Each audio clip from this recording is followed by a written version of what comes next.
우리 함께 이렇게 합시다라는 제목으로 하나님의 말씀 전하도록 하겠습니다. 유엔에서 발표하는 세계 행복지수 순위가 있습니다. 2016년도 자료에 따르면요, 우리나라는 57위에 해당이 되었습니다. 1위로 선정이 된 나라는 덴마크라는 나라였습니다. 이 덴마크라는 나라는 오랫동안 1위를 차지해서 세계에서 가장 행복한 나라로 여겨지는 나라가 바로 이 덴마크입니다.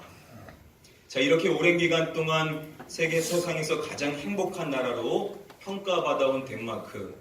자, 그러나 그렇다고 해서 모든 덴마크인들이 행복한 것은 아니겠죠. 해마다 덴마크인들 가운데 500명이 넘는 사람들이 극단적인 선택을 한다라고 합니다. 세상에서 가장 행복한 나라지만 그 안에도 불행한 사람들은 여전히 존재한다라는 것입니다. 자, 그래서 이렇게 행복이라는 주제와 관련하여서 사람들이 주제하고 또 살펴보는 내용 가운데 나라라는 것을 떠나서 어느 나라든지 간에 행복한 사람과 그리고 행복하지 않은 불행한 사람 사이에는 과연 어떠한 차이점이 있는가에 대한 많은 연구가 진행되고 있습니다. 연세대 심리학과 교수인 서은규 교수는요, 약 30년 동안 행복에 대하여서만 연구한 행복의 권위자로서 여겨지는, 그래서 100명의 행복학자로도 선정이 된 적이 있으신 분이십니다. 그분의 책 가운데 행복의 기원이라는 제목의 책이 있습니다. 그 책에 보시면은요, 한국의 연세대 연구학자들과 그리고 캘리포니아, 버지니아 대학의 연구팀들과 함께 미국인과 한국인을 대상으로서 공동으로 행복에 대해 연구했었던 내용을 밝혀주고 있습니다.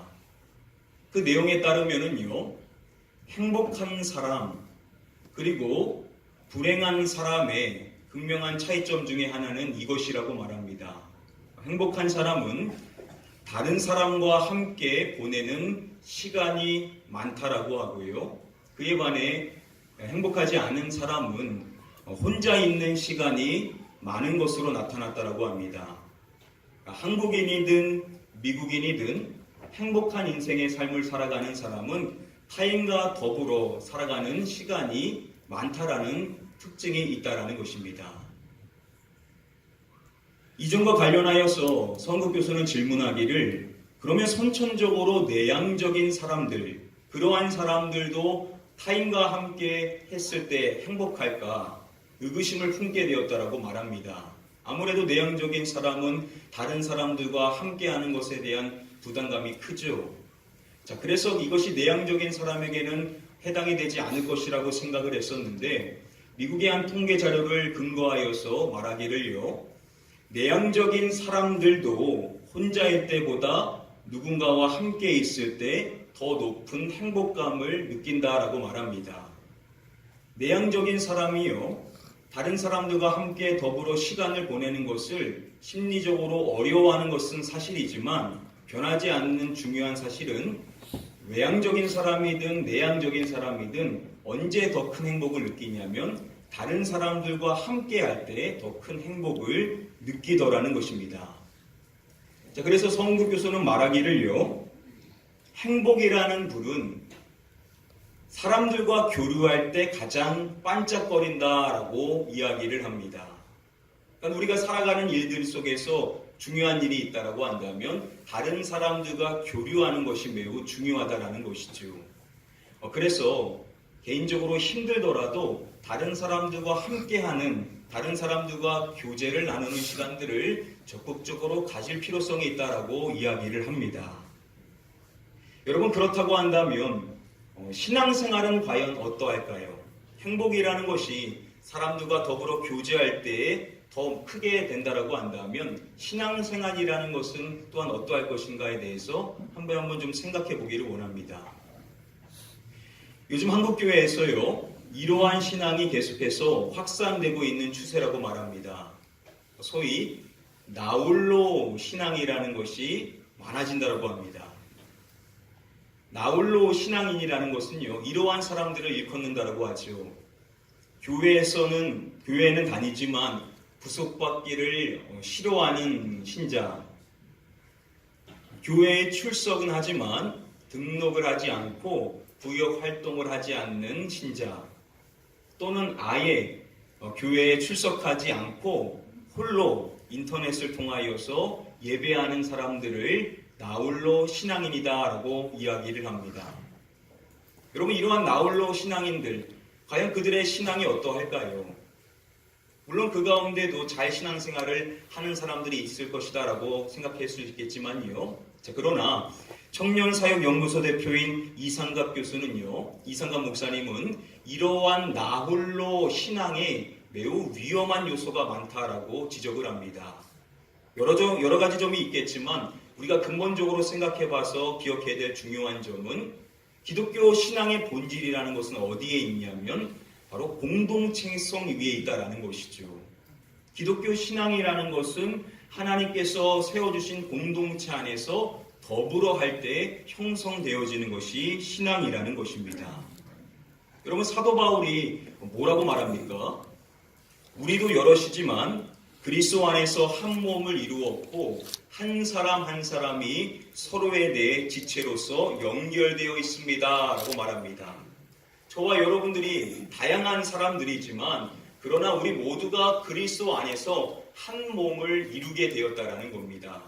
그 공동체를 이루어 주신 것인데, 그래서 저와 여러분들 한 사람 한 사람 모두가 서로에게 지체로서 연결되어져 있다라는 것이죠. 아멘. 이 공동체를 떠나서는 건강한 신앙생활을 결코 영위하기가 힘들다라는 것입니다. 그래서 우리는 이 공동체 안에서 때로는 어려움이 있지만 더불어 함께하는 신앙생활을 해나가야만 한다라는 것입니다. 자, 오늘 그러한 점에서 저희가 함께 살펴보고자 하는 히브리서 이 10장의 이 본문의 말씀은 우리에게 매우 귀중한 말씀이라고 볼 수가 있습니다. 이 말씀을 영어 성경으로 보시면은 문장 구조가 let us, 우리 뭐뭐 하자라는 형식으로 되어 있습니다. 히브리서의 저자가 자신을 포함하여서 우리 모두가 이렇게 합시다라는 의미로서 제안하는 사항들이 나옵니다. 즉 그리스도 안에서 우리가 한 몸이 되어 공동체가 되어진 우리 모두가 실천해야 될 중요한 사항이 무엇인지에 대해서 제시해주는 말씀이 오늘 본문 말씀에 나와 있습니다. 자, 그래서 오늘 저와 여러분들은 우리 함께 이렇게 합시다. 우리가 함께 해야 될 세 가지의 실천 사항에 대하여서 간략하게 하나씩 살펴보고자 합니다. 먼저 첫 번째로 우리 함께 이렇게 합시다. 실천해야 될 첫 번째 사항은 이것입니다. 서로를 사랑으로 돌아보자라는 것입니다. 한번 따라해 보도록 하겠습니다. 서로를 사랑으로 돌아보자. 오늘 다음의 본문의 말씀 같이 한 목소리로 읽어보도록 하겠습니다. 서로 돌아보아 사랑과 선행을 강요하며. 서두에 보시면은요, 서로 무엇 할 것에 대하여 말씀하고 있습니까? 서로 돌아보아라고 말씀해 줍니다. 돌아보아라고 번역이 된 이 헬라어 원어는 카테노에오라는 단어입니다. 히브리서의 말씀에 이 단어가 2번 쓰였는데요. 3장 1절 말씀에 한 번 더 이 단어가 쓰였습니다. 대제사장이신 예수를 깊이 생각하라. 여기서 깊이 생각하라 라고 이 번역이 된 이 단어가 동일한 카타노에오라는 단어가 쓰였습니다. 돌아보다라는 이 카타노에오 안에는 깊이 숙고하다라는 의미가 담겨져 있다라는 것이죠.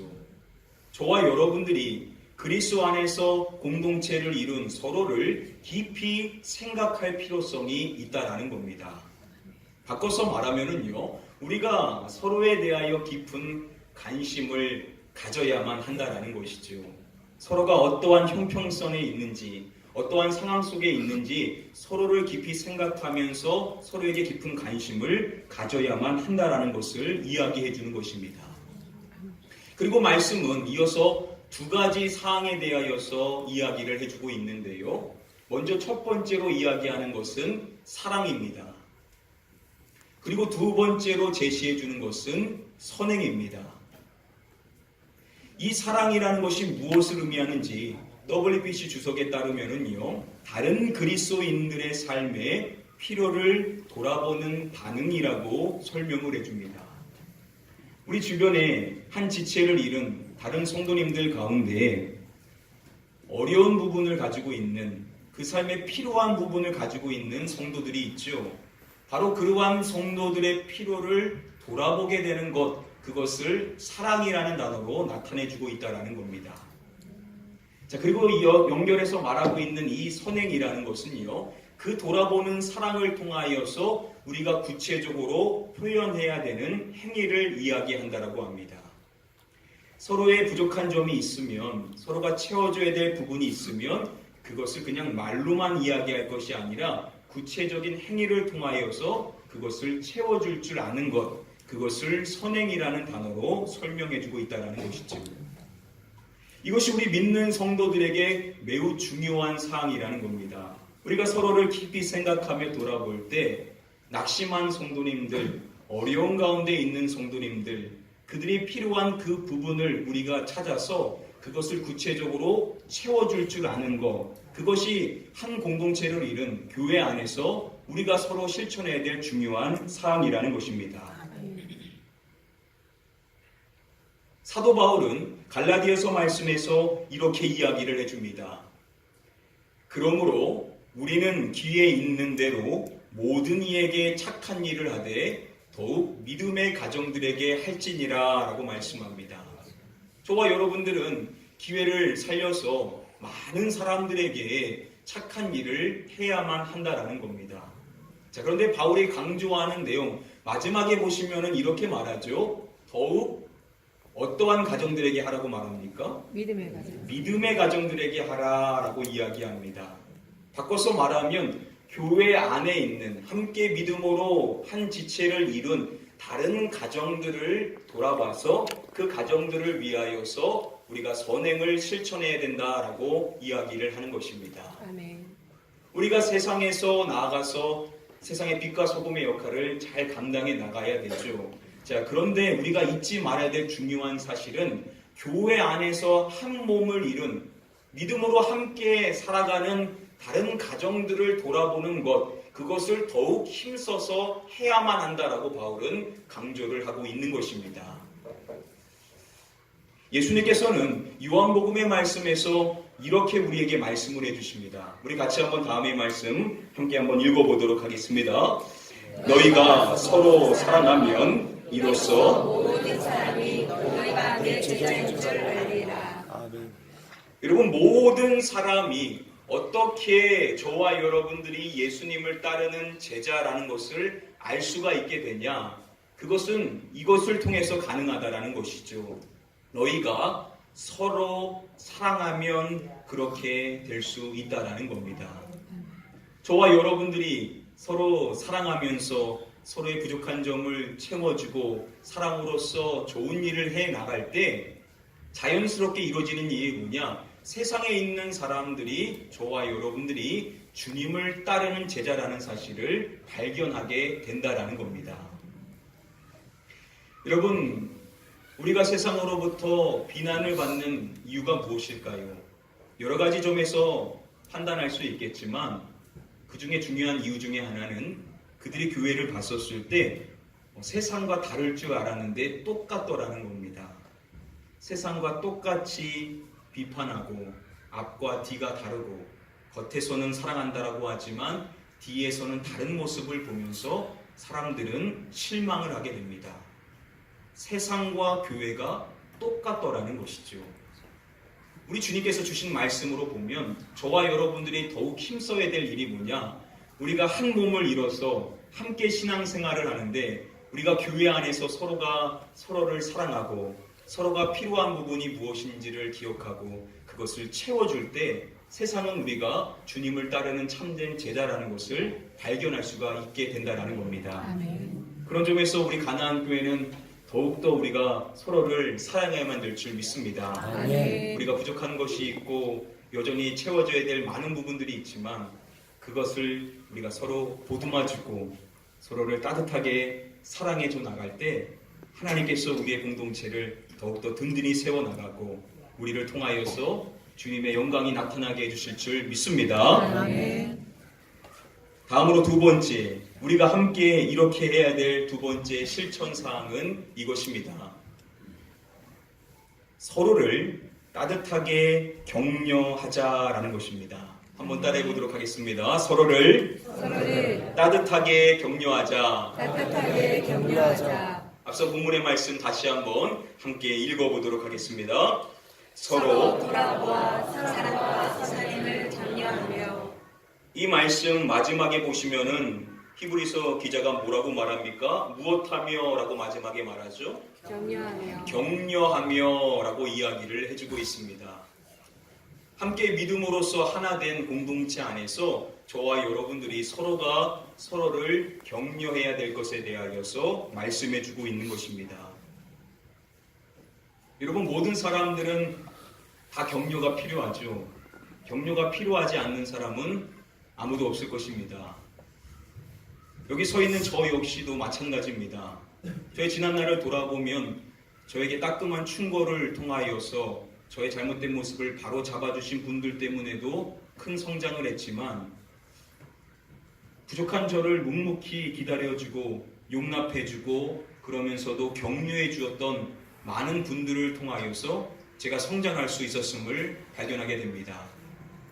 여러분, 모든 사람들은 다 격려가 필요하다는 것이죠. 위대한 사도 바울은 어떠했을까요? 자기 자신을 쳐서 복종시킬 줄 아는 강인한 사람이었었던 사도 바울은 과연 격려가 필요 없어도 되는 사람이었는가?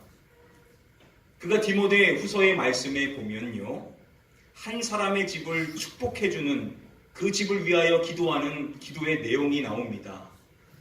디모데후서 1장 16절 말씀에 원하건대 주께서 오네시보로의 집에 긍휼을 베푸시옵소서.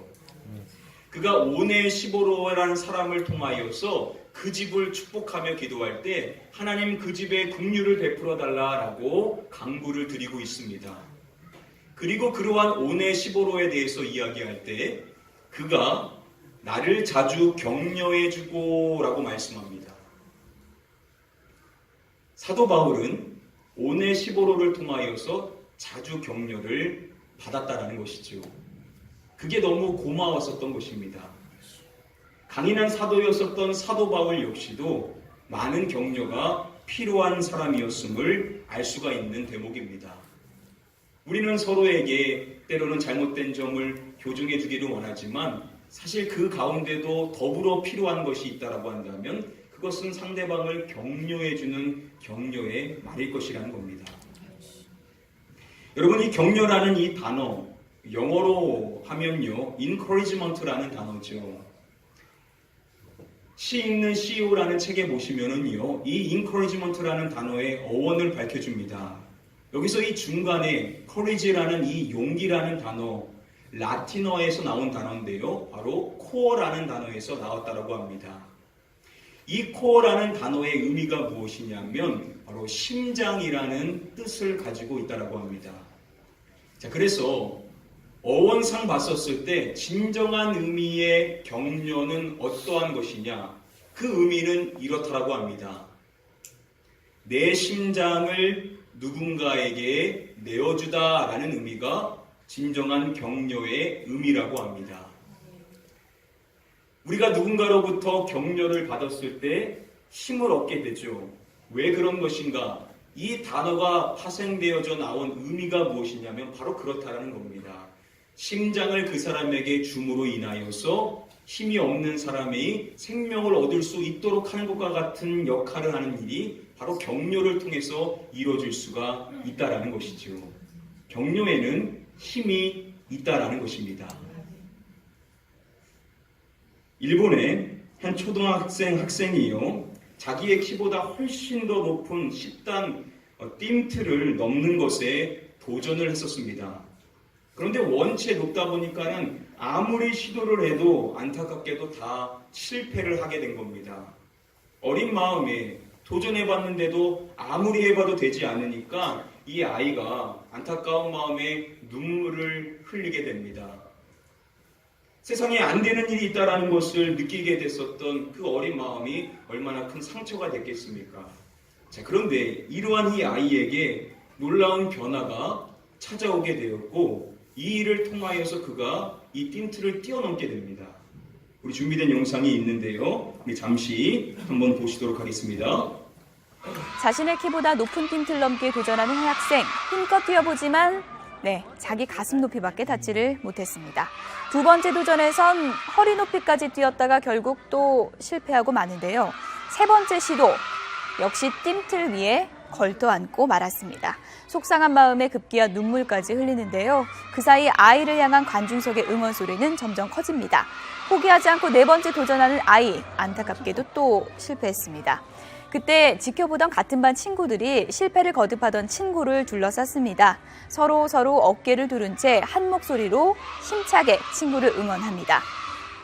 친구들의 응원 덕분일까요? 있는 힘을 다해 뛰어오른 아이, 다섯 번째 도전 만에 이렇게 틴트를 넘기에 성공했습니다. 지켜보던 사람들 사이에서 큰 박수가 터져 나왔는데요.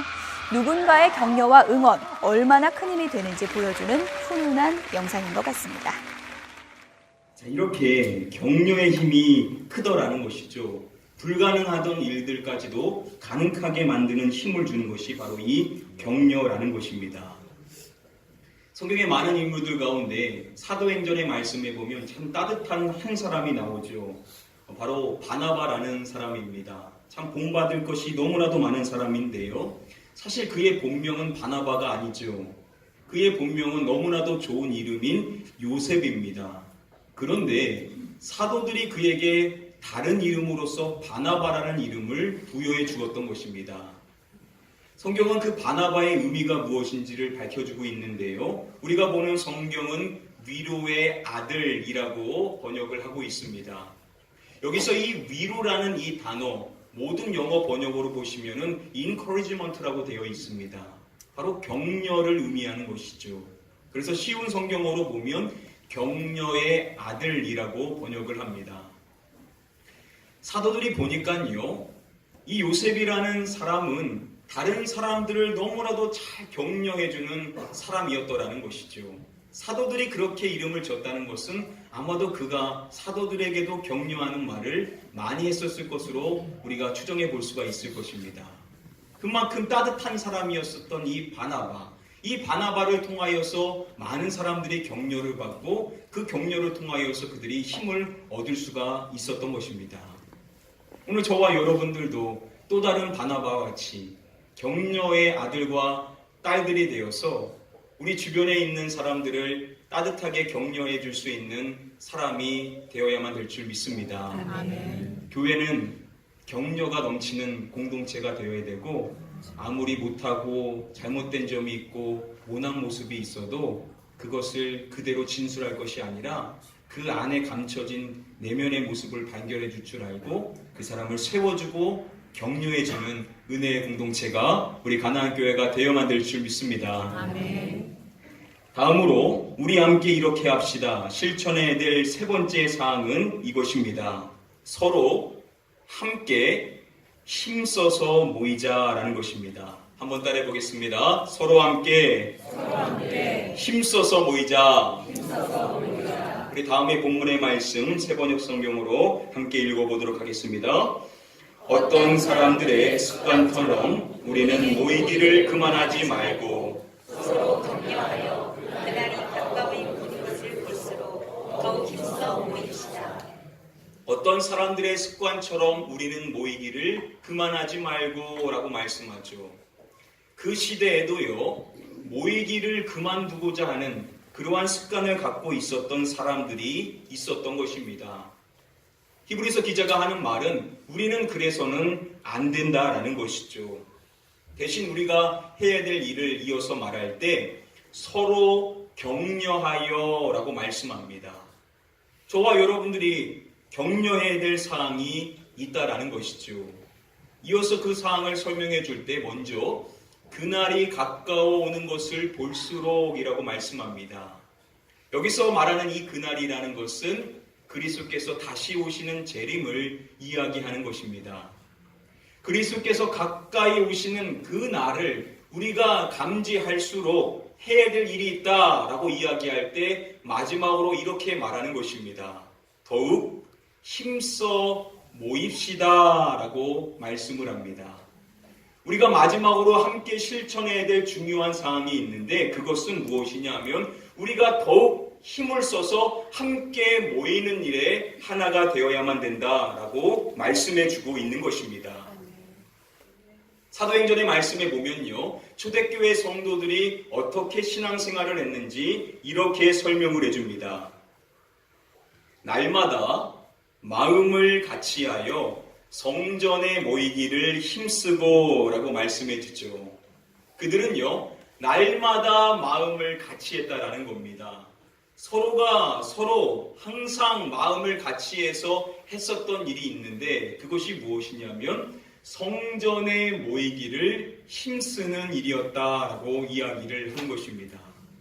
자, 초대교회 성도들은요, 날마다 성전에 모였다라는 것이죠. 그 성전에 모이는 일을 하나의 마음으로 힘썼다라고 설명을 해주는 것입니다. 오늘 저와 여러분들도 동일한 신앙생활의 모습을 갖춰야 되는데 이를 위하여서 우리가 해야 될 중요한 일이 뭐냐면 서로를 격려하는 일이라는 것입니다. 서로가 모이지 않을 때 비난할 것이 아니라 서로가 서로에게 힘을 북돋아 줘야 한다는 것이죠. 서로가 서로에게 격려해 줌으로써 함께 힘써 모일 수 있도록 마음을 합치는 일에 우리가 하나가 되어야 된다라고 말씀을 해 주는 것입니다. 여러분, 오늘 저녁부터 이제 뭐가 시작되죠? 말씀 부흥회가 오늘 저녁 7시 30분부터 시작을 하게 됩니다. 여러분 혹시 총 몇 번의 집회인지 아십니까? 총 10번의 집회가 준비되어 있습니다. 오늘 저녁부터 내일 새벽, 낮, 저녁 이렇게 수요일까지 총 10번의 집회가 준비되어 있습니다. 여러분들에게 작은 동기부원 차원에서 개인 출석부를 나눠드리고자 합니다. 그래서 집회 한번 오실 때마다 스티커를 나눠드리고자 하는데요. 나는 직장 때문에 도저히 낮에는 올 수가 없다. 월차도 낼 수가 없고 나는 낮 시간은 불가능하시다 라는 분들을 위해서 새벽하고 저녁에 총 몇 번이죠? 7번을 다 참석을 하면 믿음상을 시상해드리고 그리고 나는 다 나올 것이다. 그게 결단하신 분들 총 10번의 집회를 다 나오시게 되면 사랑상 시상을 해드리고자 합니다. 이것을 하고자 하는 이유가 뭐냐면 바로 서로가 격려하고자 하는 취지입니다. 이번 계기를 통하여서 우리가 다시금 힘을 내서 함께 모이는 일에 하나가 되자라는 취지의 의미를 가지고 있습니다. 어떤 분들 혹 아침에 알람을 못 들어서 새벽에 한번 못 나오면 7번 못 채우니까는 그냥 포기해야 되겠다라고 생각하시는 분들이 있을까봐 한 번 정도는 제가 그레이스를 좀 드리고자 생각을 하고 있습니다.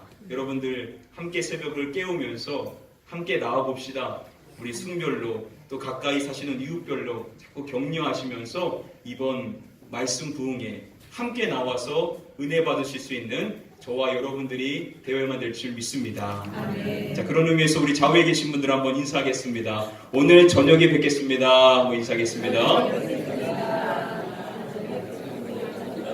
자, 한 번 더 인사할 때 더불어서 내일 새벽에도 뵙겠습니다. 내일 새벽에도 뵙겠습니다.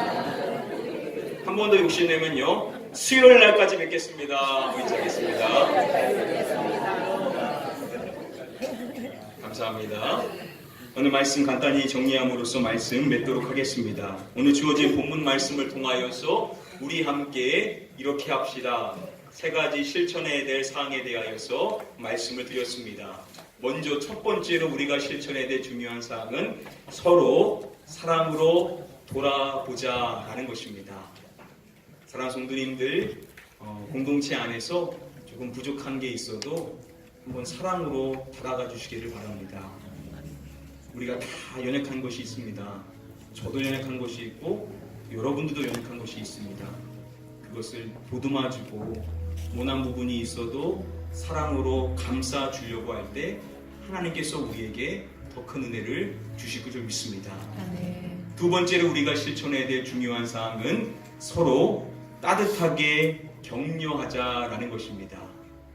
우리가 다른 사람에 대하여서 비난의 말 하기는 참 쉽습니다. 근데 비난은 아무런 효과가 없죠. 오히려 역효과만 납니다. 가장 중요한 일은 뭐냐면 격려의 힘. 격려하면 사람은 힘을 얻게 된다는 것이죠.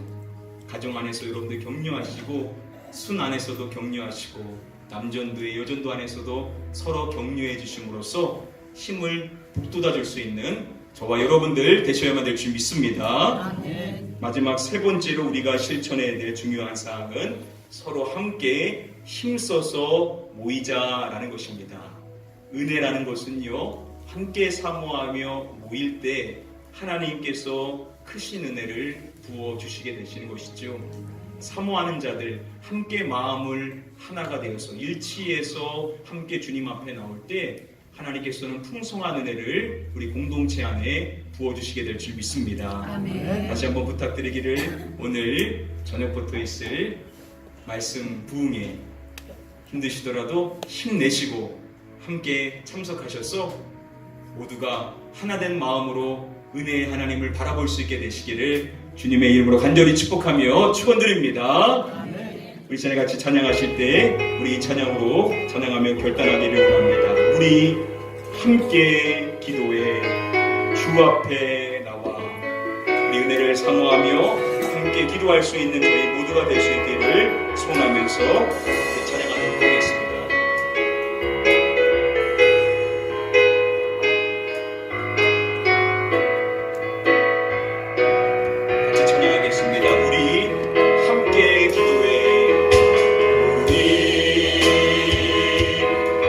무릎 꿇고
말씀 부흥회를 위하여 함께 기도하겠습니다.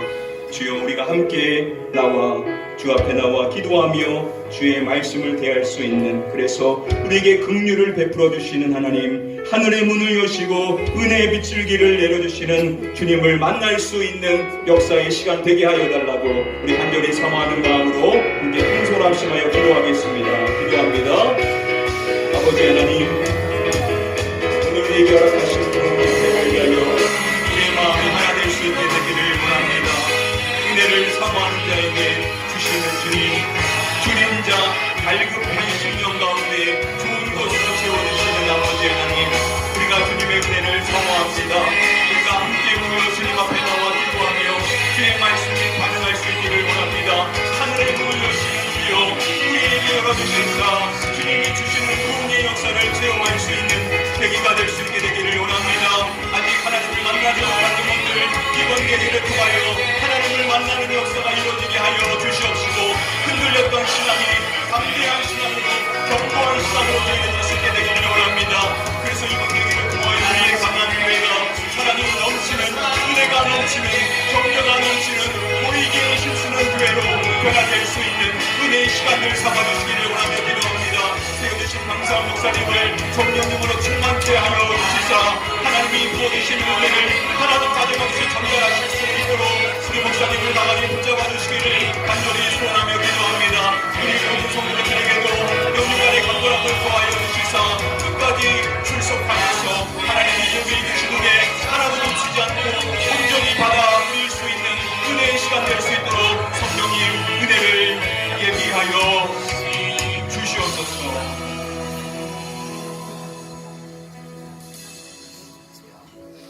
아버지 하나님, 우리 가나안 교회가 서로를 더욱 사랑하고 서로를 보듬어주고 격려하는 은혜의 공동체가 되게 될 줄 믿습니다.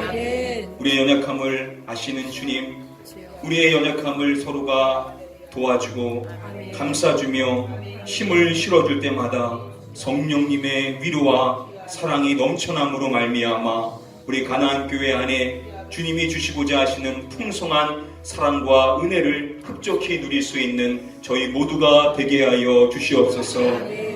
우리가 다시금 모이기에 힘쓸 수 있기를 원합니다. 은혜 받는 일에 하나가 되게 하여 주시옵시고, 우리 모든 성도님들 여건과 믿음을 허락하여 주심으로 말미암아 모두가 나와 함께 은혜 하나님을 발견할 수 있는 복된 시간 되게 하여 주시옵소서.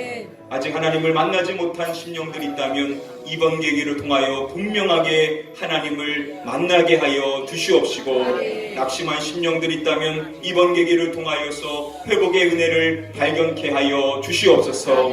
시간마다 은혜를 부어 주심으로 말미암아 우리 모든 성도님들 모두가 영적으로 다시금 강건하게 세움받을 수 있는 복된 은혜의 시간 삼아 주시옵소서. 믿고 감사드리오며 이 모든 말씀 우리의 구원자 되시는 예수 그리스도의 이름으로 기도드립니다.